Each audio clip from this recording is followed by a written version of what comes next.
नमस्कार दोस्तों। 40 क्वेश्चन हम कर चुके थे। अब 41 से आगे क्वेश्चन शुरू करते हैं। हम आरपीएससी असिस्टेंट प्रोफेसर के पेपर के सॉल्यूशन कर रहे थे। पेपर 1 150 प्रश्न का हम सॉल्यूशन कर चुके थे। पेपर 2 के भी 40 प्रश्न हम कर चुके थे। 41वां प्रश्न देखते हैं। पहला प्रश्न देखो आप 41वां, कि इसका एक एक दोहा हिंदी साहित्य में एक एक रत्न माना जाता है।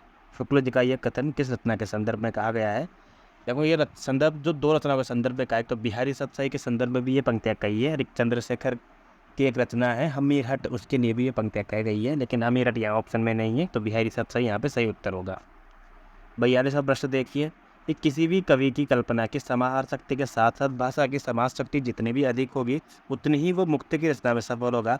रामचंद्र शुक्ल की पंक्तियाँ हैं ये, हिंदी साहित्य के इतिहास में पंक्तियाँ लिखी हुई है साफ साफ। ये क्षमता बिहारी में पूर्ण रूप से वर्तमान थी। दोनों की दोनों पंक्ति एकदम शुद्ध है, एकदम सही है, तो इसका आंसर हो जाएगा ए और आर दोनों सही है। ठीक है, ए और आर दोनों सही है। 43वां प्रश्न देखते हैं, कि जिसकी रचना को जनता का हृदय स्वीकार करेगा उस कवि की कीर्ति तब तक बराबर बनी रहेगी जब तक स्वीकृति बनी रहेगी। क्या संस्कृत साहित्य में, क्या हिंदी साहित्य में संस्कृत सहस्त्र कवियों ने अपने आश्रयदाताओं की प्रशंसा में ग्रंथ रचे जिनका आज तक पता ही नहीं है? ठीक है ना, ये भी दोनों कथन सही है, रामचंद्र शुक्ल की किताब से लिखे हुए कथन है दोनों के दोनों ही। ठीक है ना, तो यानी इसका आंसर हो जाएगा 3। 44वां प्रश्न देखिए, कि प्रेम की पीर का कवि या इश्क की दर्द का कवि किस वाक्य भरा, इनके एक एक वाक्य में भरा पाया जाता है? ये कथन शुक्ल जी का कथन है, किसके संदर्भ में है? अब बहुत सारे बच्चे कंफ्यूज होंगे यहाँ पर और गणना इसका आंसर लगाएंगे। देखिए दोस्तों, रामचंद्र शुक्ल ने प्रेम की वेदना का कवि साफ साफ कहा है। प्रेम की वेदना शब्द सुनिएगा, प्रेम की वेदना कहा है, किस कवि के लिए कहा है? जायसी के लिए। ठीक है, प्रेम की पीर का कवि, अगर प्रेम की पीर सिंगल आता है, सिर्फ प्रेम की पीर अकेला शब्द आता है तो गणानंद आएगा, लेकिन प्रेम की पीर के साथ अगर इश्क का दर्द आ जाता है तो उसका आंसर हो जाएगा आलम। याद रखिएगा, प्रेम की पीर का कवि या इश्क का दर्द का कवि, उनके एक एक वाक्य में भरा जाता है। शुक्ल जी ने यह कथन किसके लिए कहा था? आलम के लिए। ठीक है, अगला प्रश्न देखिए, नेही महाब्रजभाषा प्रवीणो सुंदर तानी के भेद को जाना। विश्वनाथ प्रसाद मिश्र के अनुसार गणानंद की काव्य प्रशस्ति किसके द्वारा की गई है? बहुत आसान प्रश्न है। नेही महाब्रजभाषा प्रवीण को सुंदर तानी के भेद को जानो, गणानंद के लिए ये पंक्तियां ब्रजनाथ की पंक्तियां हैं, याद रखिएगा ब्रजनाथ की पंक्तियां हैं। ठीक है, 46वां प्रश्न देखिए, अविदा उत्तम काव्य है मध्य लक्षणाहीन, अधम व्यंजना सरस विरस उलट कहत नवीन। देव की पंक्तियां हैं, ये काफ़ी फेमस पंक्तियां हैं, काफ़ी आसान प्रश्न है। 47वां प्रश्न देखिए, इनका सा अर्थ सौष्ठव और नवोन्मेष विरले ही कवियों में मिलता है। नवोन्मेष याद रखना, नवोन्मेष और अर्थ सौष्ठव विरले ही कवियों में मिलता है। काफ़ी आसान प्रश्न है ये भी, हिंदी साहित्य के इतिहास में पंक्तियाँ लिखी हुई है ये। रीतिकाल के कवियों में ये बड़े ही प्रगल्भ और प्रतिभा संबंध, याद रखिएगा, ऐसे छोटे छोटे शब्द से आपको याद रखना पड़ेगा कि किस कवि के बारे में कही गई ये पंक्तियाँ। देव इसका आंसर होगा। ठीक है, 47 का आंसर होगा देव। 48वां प्रश्न देखिए, कि सेनापति काव्य के कौशल में कौन सा कथन सही नहीं है? सेनापति रीतिकाल से पहले इनका वर्णन किया गया है। रामचंद्र शुक्ल ने रीतिकाल शुरू होने से पहले इनका वर्णन किया था। सेनापति के काव्य कौशल के संबंध में गलत कथन छाटना है। कवित रत्नाकर इनकी रचना है। ठीक है, एकदम सही बात है। कवित रत्नाकर आद्यंत रामचरित्र और राम भक्ति भावना से ओतप्रोत है, ये गलत हो जाएगा, क्योंकि कवित रत्नाकर में आद्य अंत के शुरू से लेकर अंत तक रामचरित्र और राम भक्ति भावना से ओतप्रोत है, ये गलत हो जाएगा। ठीक है ना, इनकी अप्रतिम सफलता ऋतु वर्णन में, ये भी सही है, और श्रेष्ठ इनका प्रिय अलंकार, ये एकदम सही है। ठीक है ना, कवि दूसरा ऑप्शन इसमें गलत हो जाएगा। आगे के कवि रिजी है तो कविता ये नहीं तो राधिका कन्हैया सुमिरन को बहानो है। बड़ी प्रसिद्ध पंक्तियाँ ये भिखारी दास की पंक्तियाँ, याद रखना भिखारी दास की, कि आगे के कवि रिश्त हैं तो ठीक है, वरना राधिका कहना कि सुमिरन को बहाना तो है ही सही है ना। 50वां प्रश्न देखिए, कि भक्तिकालीन प्रबंधात्मक रचना कौन सी? निम्नलिखित में से प्रबंधात्मक रचना कौन कौन सी है? तो एक तो है शिवा बावनी, ऑप्शन है पहला। दूसरा है हिम्मत बहादुर विरुदावली, भवारी विलास, जगत विनोद। देखो हिम्मत बहादुर विरुदावली प्रबंध काव्य किसे कहते हैं? जिसमें मतलब किसी भी जीवन के किसी भी आदमी के किसी भी प्रकार से शुरू से लेकर अंत तक उनकी घटनाओं का वर्णन करना और उसके साथ साथ उसके देश काल वातावरण का भी वर्णन करना, उसको प्रबंध काव्य बोला जाता है। तो हिम्मत बहादुर विरुदावली यहाँ पे सही उत्तर होगा, ये पद्माकर की रचना है। ठीक है, पद्माकर। अगला प्रश्न देखो आप, कि भक्तिकालीन काव्यधारा के संबंध में कौन सा कथन सही नहीं है? भक्तिकालीन काव्यधारा के संबंध में कौन सा कथन सही नहीं है, ये बताना है। पहला ऑप्शन है कि गलत कथन बताना है, सही नहीं है। इनकी एक सामान्य प्रकृति ये है कि ये अधिकतर प्रबंध रूप में रचे गए हैं। पहला ऑप्शन ये है कि इनकी एक सामान्य प्रकृति ये है कि प्रबंध रूप में रचे गए हैं। ठीक है, तो इस पर डाउट लग रहा है, एक बार देख लेते हैं, रुको। पुष्टि मार्गीय कृष्ण काव्य में गोपाल कृष्ण की बाल लीला को विशेष महत्व दिया गया है। बिल्कुल, यहाँ भक्तिकालीन कृष्ण काव्य की बात कर रहे हैं हम, ठीक है ना। पुष्टि मार्गीय कृष्ण काव्य में गोपाल कृष्ण की बाल लीला के विशेष महत्व दिया गया है। कृष्ण काव्य का सर्वाधिक विषय राधा कृष्ण प्रेम लीला है, ये भी सही है। अधिकांश कृष्ण काव्य गीत पदों पर रचा गया है, ठीक है। दूसरा, तीसरा, चौथा सही है, पहला गलत है। यहाँ पे प्रबंध रचना नहीं रची गई है। प्रबंध रचना में आता है खंड काव्य और महाकाव्य, जबकि यहाँ पे मुक्तक काव्य रचे गए हैं। इसलिए ये ऑप्शन पहला गलत हो जाएगा, शास्त्रीय ज्ञान के आधार पर आंसर हो जाएगा। ये गलत है बिल्कुल एकदम। कबीर कौन सा विकल्प सुसंगत नहीं है, यानी कि कौन सी रचना किसने नहीं लिखी है बताना है, वो सुसंगत नहीं है, ये गलत है। काव्य विवेक चिंतामणि की रचना है, इसमें कोई दिक्कत नहीं है। विकल्प है वो गलत है, ठीक है ना। भूषण की रचना है, क्योंकि मसी कागज छुए नहीं, ये पंक्ति आई है ना, कभी उन्होंने पढ़ा नहीं है ना, बिल्कुल ये सब उनको रचना है। इसके सेनापति वाला ये पहला तो वैसे गलत हो जाएगा। 52 का आंसर 4, ये अपनी गलत मान लेते हैं। क्या आधार पर सही विकल्प पहला गलत है। उनकी उक्तियां देने वाली व्यंग्य चोट करने वाली थी, बिल्कुल ये सही कथन है एकदम, ठीक है। उनकी जो बातें थी वो समाज पर चोट करने वाली थी। तो पहला गलत और दूसरा सही हो जाएगा, तो दूसरा उत्तर सही हो जाएगा। यह युग प्राचीन ब्रजभाषा काव्य और नवीन बोली काव्य का मिलन बिंदु रहा है। यहाँ पे पूछा है कौन सा गलत कथन छापना है। प्राचीन ब्रजभाषा काव्य और नवीन खड़ी बोली का मिलन बिंदु रहा है, कोई संदेह नहीं है। इसे प्राचीन परंपरा एकदम सही है। रस अलंकार नायक आदि से संबंधित रचनाएं लिखी गई है, बिल्कुल, क्योंकि जब रीतिकाल के जस्ट बाद ही भारतेंदु काल शुरू होता है, तो कोई भी कभी भी ऐसा नहीं होता है कि दूसरा के राजा संत पीपा ने स्वामी रामानंद उसकी सारी की सारी मान्यताएं खत्म हो जाए। ये भी सही कथन है एकदम, क्योंकि जो गागरोनगढ़ के जो राजा थे संत पीपा, उन्होंने ही रामानंद से शिक्षा ली थी। बाद में ये भी जो राजा थे यही भक्त बन गए थे, और यही मतलब एकदम इन्होंने अपना राजा वगैरह जो था सब छोड़ दिया था। ये भी सही बात है, क्योंकि इस टाइम तक जम्बनाथ ने अपने आदर्श देश प्रचार ब्रह्म संप्रदाय की स्थापना की है। चौथा ऑप्शन गलत है, क्योंकि जो ब्रह्म संप्रदाय की स्थापना है वो जम्बनाथ ने नहीं की थी, ये गलत हो जाएगा, ठीक है। चौथा हो जाएगा अपना सहोजाबाई में ब्रह्म तत्व का निर्गुण सगुण निरपेक्ष अनिर्वचनीय स्थिति का अनुभूति पूर्वक वर्णन किया, ये एकदम सही है। सहोजाबाई और दयाबाई जो थी वो चरणदास की, चौथा ऑप्शन गलत है, इन्होंने अनिर्वचनीय स्थिति का अनुभूति पूर्व वर्णन किया है, ठीक है। जो हम संप्रदाय पढ़ते हैं वो पढ़ते हैं भक्ति काल में, इसमें श्री संप्रदाय, ब्रह्म संप्रदाय, निम्बांग संप्रदाय, विभिन्न संप्रदाय पढ़ते हैं। द्विवेदी जो ब्रह्म संप्रदाय है उसके प्रवर्तक है, उसका जवाब देना है मध्वाचार्य, ठीक है ना। पहला मध्वाचार्य ब्रह्म संप्रदाय का प्रवर्तक है। मुक्तक, प्रगीत प्रभृति सभी काव्य रूप का प्रचलन, ये एकदम सही बात है, क्योंकि जितना विकास द्विवेदी युग में हुआ है उतना पहले नहीं हुआ था।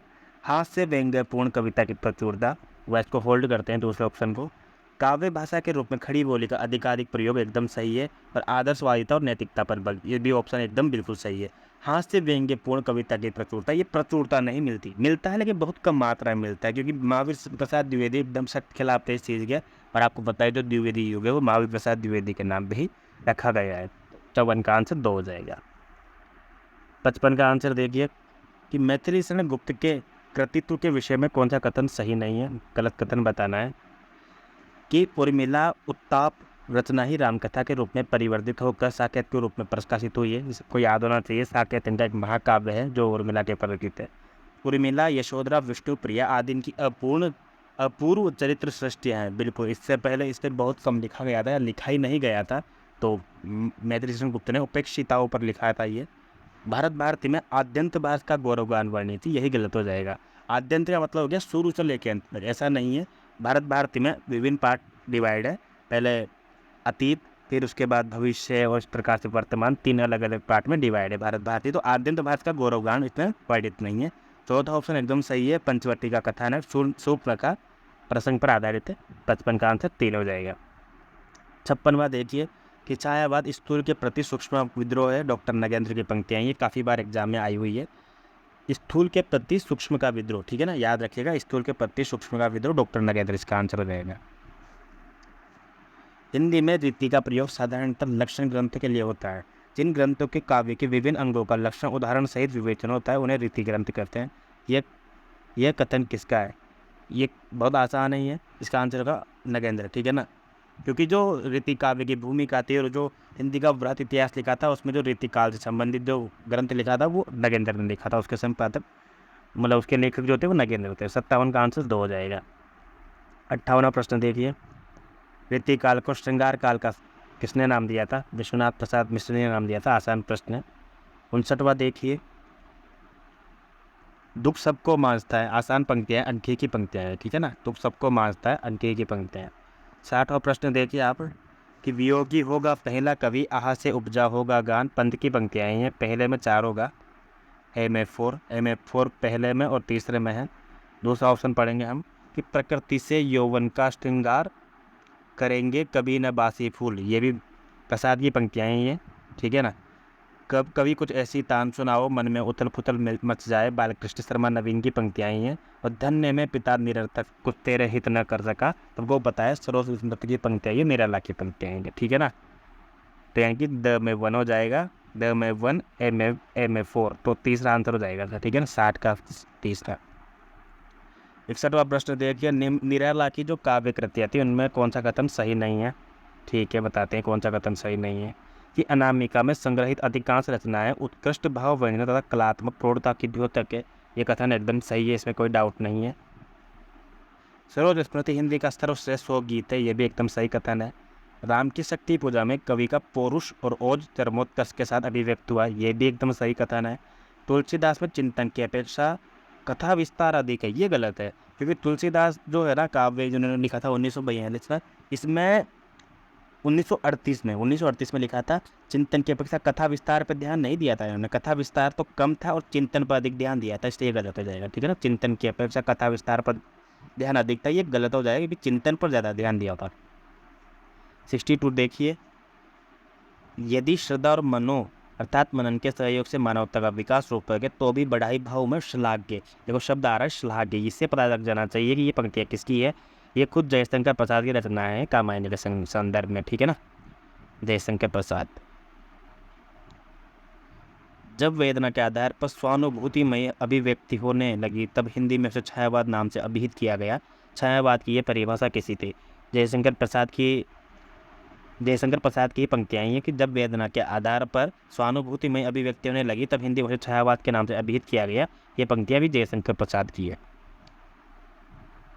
जैसे हमको पता है कि जो झरना है ना, झरना काव्य से छायावाद की शुरुआत मानी जाती है। 1918 से लेकर 1938 तक छायावाद को माना जाता है, ठीक है। कुछ जो लोग 1936 मानते हैं, जो कि गलत है। 64वां प्रश्न देखिए कि इनमें से कौन सा सही सुमेलित नहीं है, ठीक है ना। बुद्ध और नाचगर, हिम क्रीटनी, रामधारी सिंह दिनकर, यही गलत हो जाएगा कि बुद्ध और नाच के हरिवंश राय बच्चन की रचना है, लेकिन हिम क्रीटनी, हिम तरंगिनी माखनलाल चतुर्वेदी की रचना है, हमने बहुत बार पढ़ा है इसको, ठीक है ना, तो ये गलत हो जाएगा। 64 में 2। आगे हम विस्पाई जरम के बालकृष्ण शर्मा नवीन, प्रवासी के गीत नरेंद्र शर्मा। 63वां प्रश्न देखिए कि कौन कौन सी रचना है दिनकर की रचना है, कौन कौन सी है, ठीक है ना। पहला उर्वशी दिनकर की रचना है, ठीक है ना। जय भारत नहीं है, सामधेनी भी है, रश्मि रेखा नहीं है, रसवंती भी है। तो अ स और ये, अ स और ए चौथा ऑप्शन, ये सारी की सारी रचनाएं दिनकर की है, ठीक है। 66 क्वेश्चन देखिए कि इनमें से कौन सा सही सुमेलित नहीं, अच्छा मिलान करना है, इसमें 66 में मिलान करना है।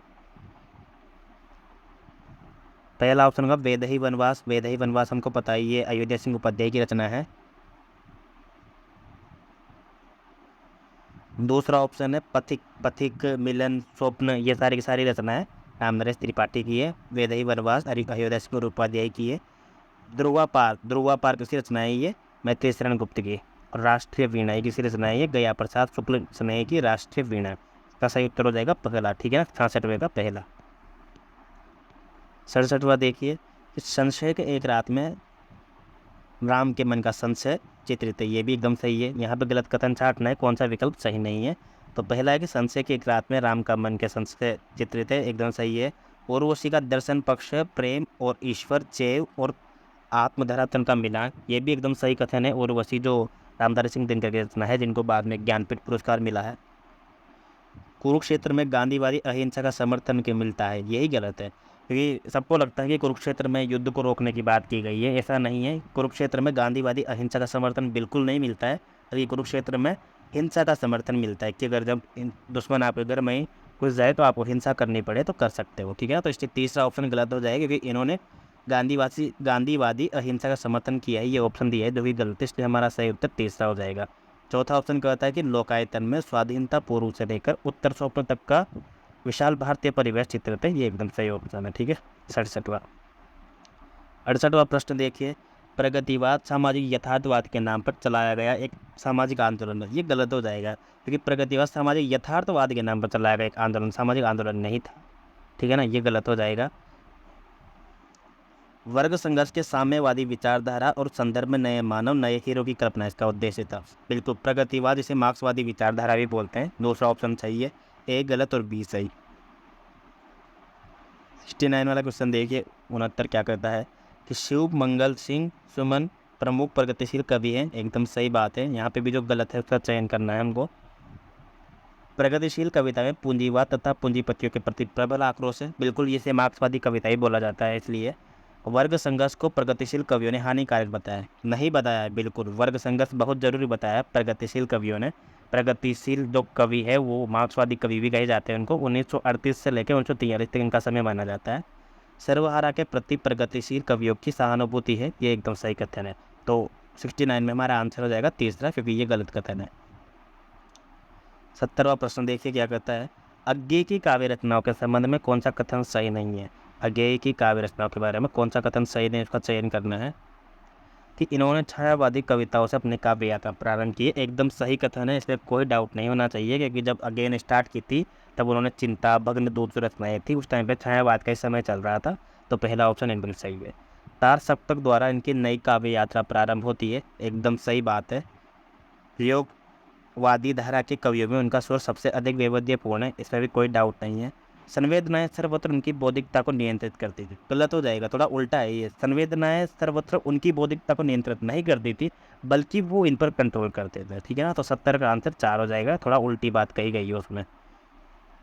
61वां प्रश्न देखिए क्या कहता है। 61वां प्रश्न, 71वां प्रश्न। ठीक है, धर्मवीर भारती से संबंधित कौन सा कथन सही नहीं है, गलत कथन बताना है। इनकी क्रोप्रिया और अंधा युग महाकाव्यात्मक रचना है। एक बार इस पर होल्ड करते हैं एक बार थोड़ी देर के लिए। इनकी कनोप्रिया और अंधा युग महाकाव्यात्मक रचना है। अंधा युग अंधों के माध्यम से ज्योति की कथा है तथा उसमें विजय केवल अंधेपन की होती है, ये तो एकदम सही कथन है।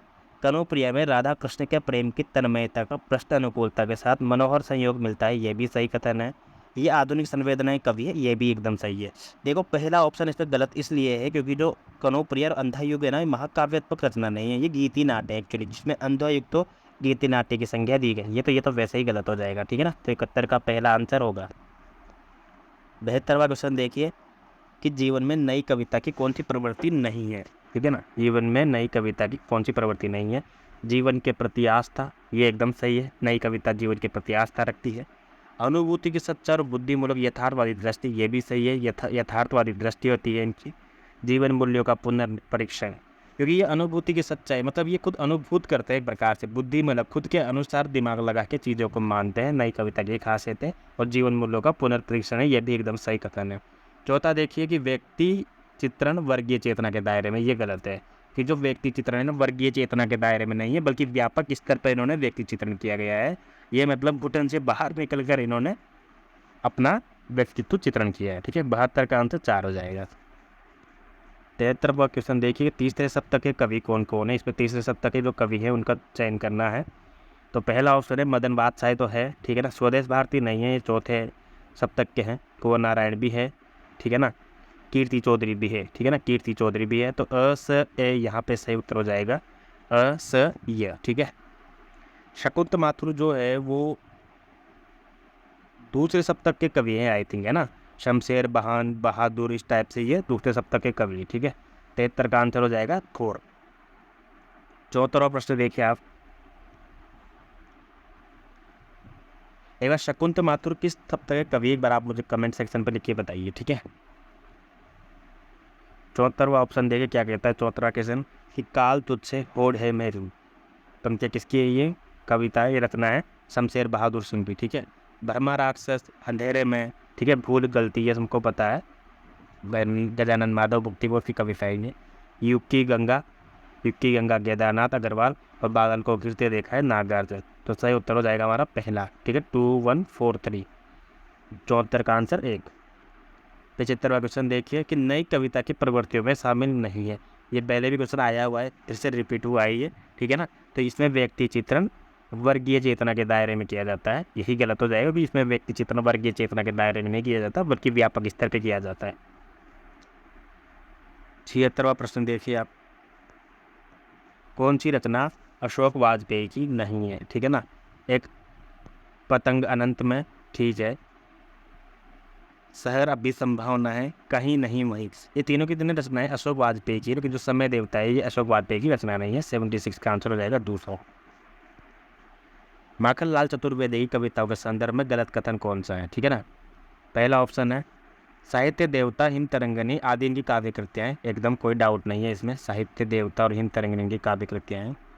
राष्ट्रीयता उनके कलेवर है तथा भक्ति और रहस्यात्मकता उनमें प्रेम उनकी रचनाओं की आत्मा है, ये भी एकदम सही है, क्योंकि राष्ट्रीयता उनके काव्य का कलेवर है और भक्ति और रहस्यात्मकता उनके प्रेम की उनकी रचनाओं की आत्मा है, एकदम सही है। उनकी कविताओं में छायावादी रहस्यात्मकता का सगुण मधुरा भक्ति के साथ एक अजीब समन्वय दिखाई पड़ता है, एकदम सही है। उनकी राष्ट्रीय कविता में आदर्श की थोती उड़ाने भरी है, नहीं नहीं नहीं नहीं, थोती उड़ाने नहीं भरी है, उन्होंने राष्ट्रीय कविताओं का चेतना में बहुत अच्छा काम किया है और बहुत अच्छी रचनाएं लिखी हैं, तो थोती उड़ाने नहीं भरी है। थोती उड़ाने का मतलब है कि बहुत ज़्यादा मतलब मामूली सा लिखा है, ज़्यादा खास नहीं लिखा है, तो ये गलत बात है क्योंकि ऐसा नहीं था। ठीक है ना, 78वां प्रश्न देखिए आप, सुभद्रा कुमारी चौहान की काव्य रचना के संबंधी कौन सा कथन सही नहीं है? यहाँ पे भी गलत कथन का चयन करना है। उनमें गंभीर से गंभीर विषय को भी सरल रूप में प्रस्तुत करने की अदम्य क्षमता थी, बिल्कुल सही कथन नहीं है। उनकी राष्ट्रीय कविताओं में समसामयिक देश प्रेम और भारतीय इतिहास एवं संस्कृति गहरी छाप एकदम सही है। उनकी कविताओं की एकमात्र उनकी कविताओं की एकमात्र प्रवृत्ति है राष्ट्रीय भावना का परिमाण, ये गलत है, क्योंकि एकमात्र प्रवृत्ति कैसे हो सकती है राष्ट्रीय भावना का परिमाण? ठीक है ना, राष्ट्रीय भावना का चित्रण अलग अलग लिखते हैं ना, सुभद्रा कुमारी चौहान ने और विषयों पर भी लिखा है, इसलिए राष्ट्र एकमात्र प्रवृत्ति राष्ट्रीय भावना का चित्रण है, ये गलत हो जाएगा। उनकी रचनाएं त्रिधारा और मुकुल शीर्षक से प्रकाशित हुई है, ये एकदम सही है। 78 का आंसर 3 हो जाएंगे। 79 वाला क्वेश्चन देखिए, श्याम नारायण पांडे के व्यक्तित्व और कृतित्व से संबंधित कौन सा कथन असंगत है? महाराणा प्रताप अकबर के मध्य ऐतिहासिक युद्ध पर आधारित हल्दीघाटी खंड काव्य है, ये गलत हो जाएगा, क्योंकि इन्होंने 2 महाकाव्य लिखे हैं, हल्दीघाटी और जौहर, और दोनों के दोनों महाकाव्य हो जाएंगे, तो यहाँ पे पहला ऑप्शन ही गलत हो जाएगा। ठीक है, 80वां प्रश्न देखिए कि यामा में कौन सी रचना संकलित नहीं है? निहार, रश्मि, खांदेगी, तीनों संकलित है, दीपशिखा संकलित नहीं है, क्योंकि दीपशिखा यामा के बाद में प्रकाशित हुई थी। ठीक है ना, यामा जो थी 1940 में प्रकाशित हुई थी और दीपशिखा 1942 में प्रकाशित हुई थी। ठीक है ना, याद रखिएगा, निहार, रश्मि, शांति गीत यामा में संकलित है। 80 प्रश्न हम कर चुके हैं, बाकी के प्रश्न अगले वाले पार्ट में करेंगे, तब तक के लिए धन्यवाद।